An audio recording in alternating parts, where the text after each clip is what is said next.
Okay, so today I'm going to be talking about how coronavirus affects working class and working class families.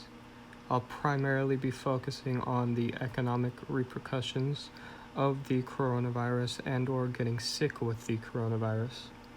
So basically, I'm sure you know if you fall ill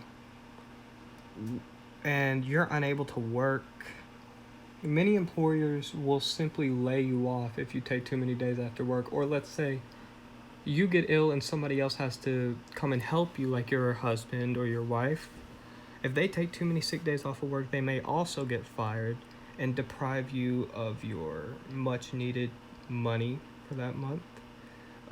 Something like 78% of American families live paycheck to paycheck. So if somebody gets fired because they're sick, or their spouse is sick, or their kid is sick, or whatever, they're kind of screwed. It's especially hard to get a job because unemployment has soared, and as you'll see earlier, less than half of the jobs have been regained from the initial wave of the coronavirus.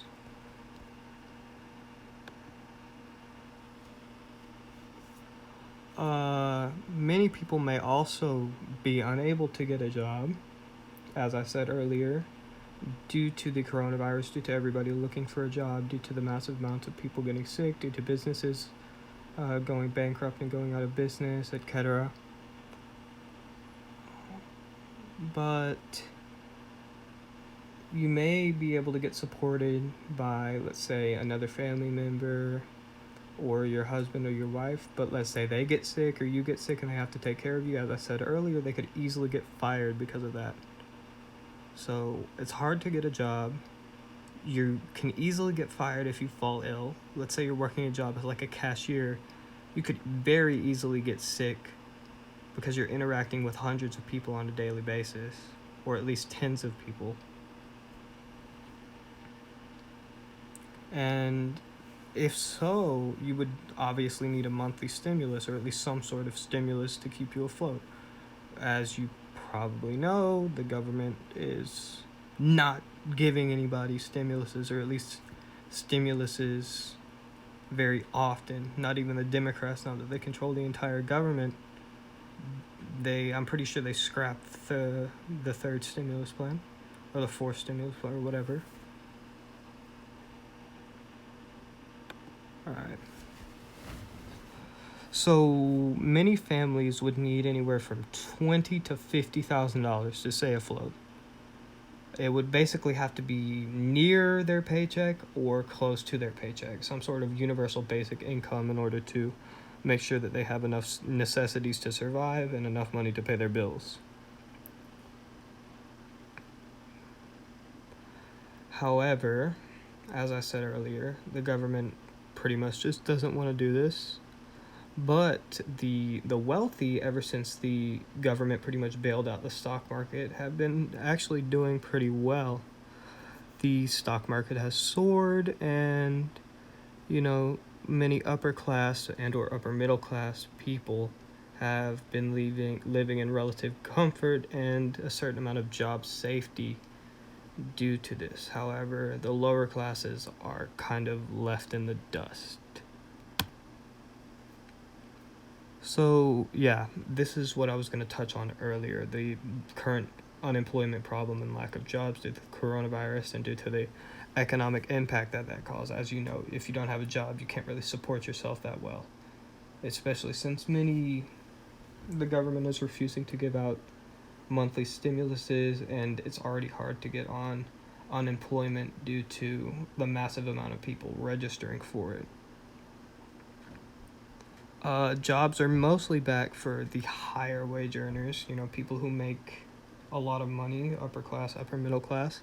However, the working class or the middle class, those who make less, it's a very gradual comeback, and it's not really coming back that easily. As I said earlier, only about half of the jobs have returned, and since they're not giving stimuluses, as you can assume, this has caused millions of people to become, economically insecure. Sorry, I think my phone just went on pause or something. The Federal Reserve has pumped trillions of dollars into the stock market, into Wall Street, into the economy in order to keep it afloat. However, this hasn't really trickled down that much to the lower classes. They are still kind of struggling, especially with the large amounts of unemployment. And they're not really giving it into the hands of the people. They're kind of funneling it into like the stock market and the big businesses. They're not, handing out checks to people that really need it or helping keep small businesses afloat, helping people pay their rent, helping people basically survive. They're just funneling it into the economy and hoping that it will, trickle down, I guess. And it's not really doing that. So, yeah, 46% of people say that they've had trouble paying their bills since all of this happened. And a third says it's been hard for them to pay rent and mortgage as well. Very many Americans have been facing these challenges. That's like half of Americans. It's over 200 million people. This is a financial crisis. Many people are unable to pay their bills, unable to pay their rent, unable to meet ends financially in many cases. And it's already hard enough, especially if you got a couple mouths to feed, if you got children. When you're having to pay thousands of dollars to your landlord, it's making it even worse, especially if you're both unemployed and the government's unwilling to give you any money.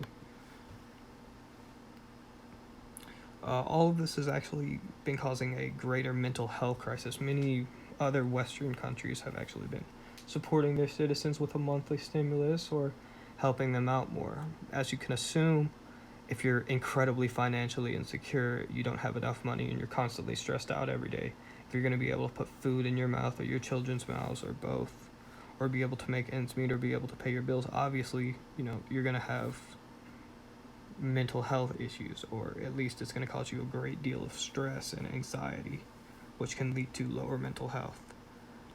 Research has shown that many Americans compared to citizens of other countries have a lower mental health due to the pandemic and due to the financial insecurity caused by it. And many businesses are able to apply for loans. However, loans have to be paid back and they cause interest as well.